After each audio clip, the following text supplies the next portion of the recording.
Nhưng mà khi này nó nào có giá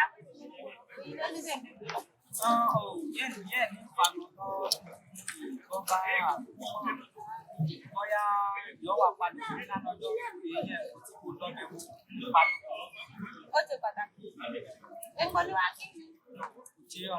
là đây đi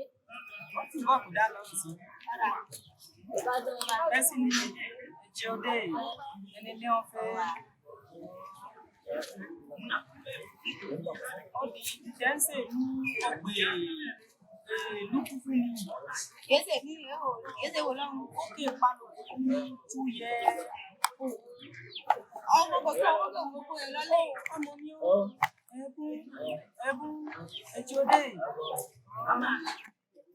có ai kịp ban đầu cũng chú ye không có bà kia nếu ông có em cứ láti cho đi phá với nó có đang cứ gì nữa ở bên là mang chơi cùng nó qua rồi ở thì mà là cái mà phụ bồi sẽ chơi mi lóc để nó có con Ê cá lâu em cũng bên lên bên liêu Awa fún. ó bẹ fi hàn wá láyọ̀ Àwọn àdúgbò. ó kí wọn fún mi Àwọn pápá. ndé mo mú Ẹ jẹ́ bàbá. Wọ́n ká kí bàbá.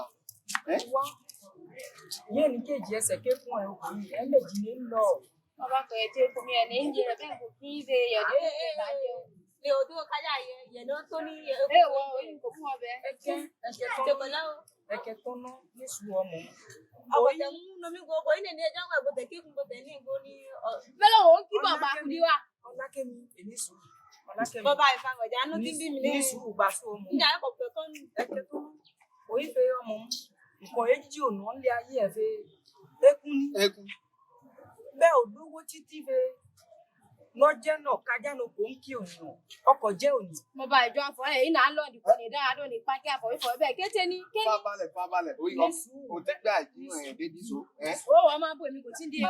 Ìyá àjọ ń lọ òun ní gbòm kálẹ̀ gbòm ké fún ẹ̀ fi ẹnì yé sí. To ni adide no le ndi ko mi na lo wo ka gbogbo ka do bi no bu mi ke ni ni. ọ̀pọ̀ yìí ọ̀tá ti mú ẹ̀ láì gbẹ kọ́ ẹ̀ níbẹ̀ Oyiwo ai jino ye ma ndi owo fe si ma ndi owo fe. Si tro ye. Mi ndi owo fe.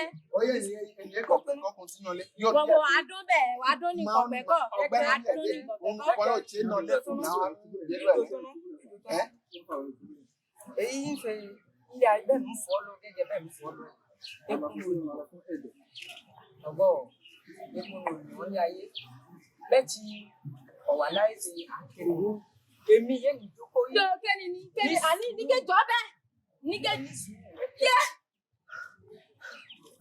wọ́n bá mi Kẹ̀kẹ́ ẹ̀kọ́jọ́ àìjíwọ̀n náà gbẹ débẹ̀ kẹ̀kẹ́ àìjínú ẹ̀ ní. àìdínú ní wọ́n kọ́kọ́ ṣe ọwọ́ pàpà bọ́ ni o tí inú kò ní bẹ́ẹ̀ àìdínú ọwọ́ gbẹ́kọ́ ní Keno mi. ní sùúrù Keno mi. Ẹ̀kọ́jọ́ ní àkọ́jẹ́. ìmọ̀ pé òwe ẹ̀ sáà ní sùúrù bẹ́ẹ̀ pàtó kú ẹ̀ wá dé bẹ́ẹ̀ pàtó kú ẹ̀. ẹjọ́ ẹ̀ ìmọ̀ pé òwe òyìnbó mẹ́ta ní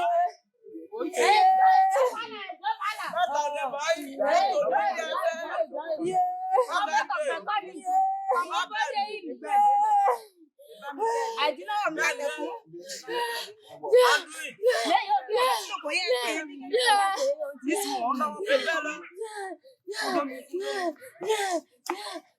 Kò ní ìrẹ̀lẹ̀ òní ọkọ̀ fún àkọ́bá àkọ́bá kẹ́ni ẹ̀.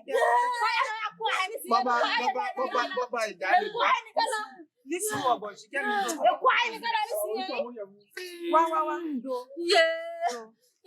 Àìdínú ni o. Sábàtì kò bá kọ̀ ní kí máa jẹ́. Kọ̀mọ́ tó dé ẹ̀. Lenja ni ko da eji mi. gbẹ́jọ́ kò lẹ̀ lọ. Gbọ́dọ̀ ní àmì ní kí n Pẹ̀lẹ́ ọ̀pọ̀ pẹ̀lẹ́ jọ. àìdínú kò ní òrùkọ́ fún àǹkì. Yẹ́sì bàbá yẹn wá.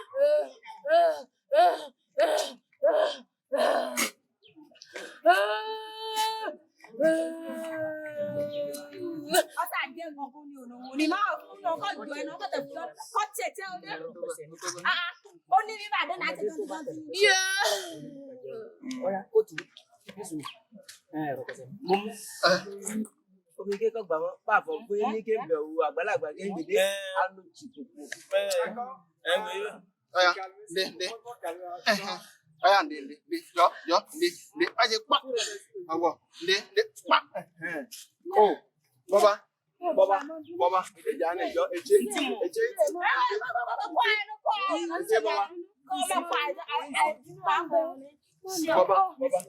Baba, eja.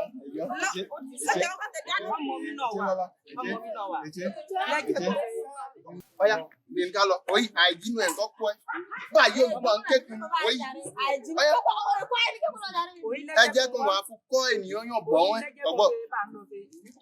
Ọ̀kájà à ń kí ònìyàn ṣékún lònìyàn ọba tẹnu òyìnlé wà bíyàn nígbà ọ̀kájà náà bọ̀ ń dà nǹkan ṣe ònìyàn kò tí ònìyàn pàṣẹ bò túbú lẹ́jẹ̀ kan ònìyàn ní nǹkan gbẹ̀ǹde bọ́ ń lọ́nà kọsẹ̀ ònìyàn ní nǹkan gbẹ̀ àkàtì kò sí àẹ̀ǹde ṣékún lònìyàn ọ̀gbọ̀ ń bọ̀wọ̀ fún àgbà tí ò ń bọ́ mi bọ́ ọ̀kájà bọ́jú olùkọ́ ni wàá kí ẹ̀gbọ́ ayé pẹ̀lẹ́pẹ̀lẹ́ náà ń lò ó ní ayé bọ̀bọ̀ náà ló ń lé ayé bọ̀ wá sílẹ̀ ó yẹ ní ọgbọ́n ní kó bá wa ní ká fún lè ayé ń bọ̀wọ̀ fún àgbàlagbà ẹ̀gbọ́n mi èjé ilé bọ́bá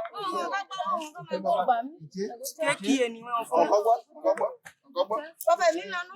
Oya, ká lọ.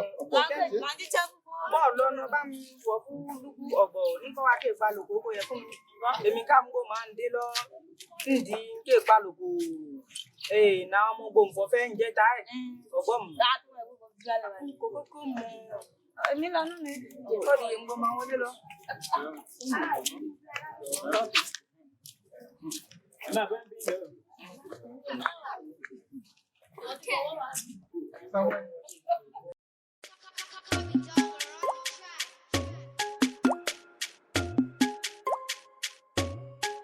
GAPO, Gapo, Alawani, la jungle. Ce que vous venez de voir tout à l'heure, c'est du pure improvisation. C'était une pièce en rapport avec la salutation, le respect des aînés. Comme tout à l'heure, vous l'avez dit, vous aurez constaté que lorsque la scène a commencé, il y a une jeune fille qui était entrée sur scène pour saluer son grand-père. Ils étaient en train de papoter. Quand des gens passaient, il y a des jeunes qui passaient et qui saluaient le monsieur. Mais à notre grande surprise, il y a une jeune femme avec son copain qui passait. Le copain s'est incliné pour saluer le monsieur, mais la copine se voyait déjà trop belle, très belle, pour saluer le monsieur. Il ne pouvait pas se mettre à genoux. Et c'est déjà chez nous un manque de respect envers les aînés où tu vois un vieux, tu ne peux pas le saluer. Ça prouve que tu n'as pas reçu une bonne éducation, ou plutôt tu as reçu une éducation, mais tu es incapable d'assimiler et l'éducation de base que tes parents t'ont donnée. De coutume chez nous, le respect des aînés est obligatoire, quelle que soit ta taille, quelle que soit ta couleur de peau. Donc, vous devez constater que après, qu'elle n'avait pas salué le monsieur, et ses amis voulaient lui reprocher son acte, mais elle ne voulait pas écouter. Mais à notre grande surprise également, vous avez vu, la fille a été prise d'une fièvre, disons, et c'est le monsieur, c'est grâce au Dieu qu'elle a trouvé guérison. Ce qui vous a dit que on ne sait pas. L'objectif souvent de notre salutation, lorsque tu marches, tu ne sais pas ce qui peut t'arriver. Lorsque tu tombes et tu as déjà dépassé des gens que tu n'as pas salués, lorsque tu tombes, toi-même tu ne veux pas te soulever. C'est des gens qui viendront à ton secours. C'est là d'abord l'importance de la salutation. Lorsque vous voyez quelques personnes, que ce soit des jeunes filles, des hommes ou bien des aînés, la salutation est primordiale dans notre société. On ne sait pas ce qui peut arriver d'une minute à l'autre. C'était la famille Génération Talentueuse du Bénin, GTV Community. Au micro, c'était Giomba Gapo. Merci.